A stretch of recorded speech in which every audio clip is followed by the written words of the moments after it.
High viewers welcome back to my channel. ఈరోజు నేను మా అమ్మవారి ఊరిలో ప్రకృతిని అంతా కూడా చూపిస్తూ ఎంత నేచర్గా ఉందో చూపిస్తున్నాను చూడండి. అలాగే మేము వేరుశనగకాయలు తీసే సీజన్ కాబట్టి వాటిని అన్నింటి కూడా తీసుకుంటూ ఈవినింగ్ అయితే ఈ క్లైమేట్ అన్నీ కూడా నేను షూట్ చేస్తున్నాను చూడండి. పక్షుల గూడలన్నీ కూడా పొలం చుట్టూ బర్డ్స్ అన్నీ కూడా ఎక్కువగా ఉన్నాయండి. చెట్లకు ఇలా గూడలన్నీ కూడా కట్టేసుకొని ఉన్నాయండి.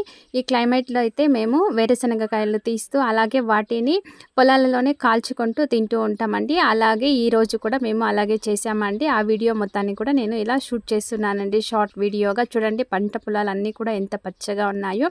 ఇప్పుడు వేరుశనగకాయలు కాల్చడం కోసం ఇలా కొద్దిగానే ఎండు కట్టె పుల్లలన్నీ కూడా తీసేసుకొని వాటిపైన ఇలా చెట్లన్నీ కూడా పెట్టేస్తున్నానండి. పల్లీలన్నీ కూడా ఇలా అగ్గి పట్టేసి కాల్చుకుంటే ఒక 10 మినిట్స్లో మనకి పర్ఫెక్ట్గా పోతాయండి. అందరూ కూడా మా అమ్మ, చిన్నమ్మ, అక్క, నాన్న అందరూ కూడా వేరుశనగకాయలు తీస్తున్నారండి. చూడండి మీరు కూడా ఇలా కాల్చుకొని తిని ఉంటే కమెంట్ చేయండి.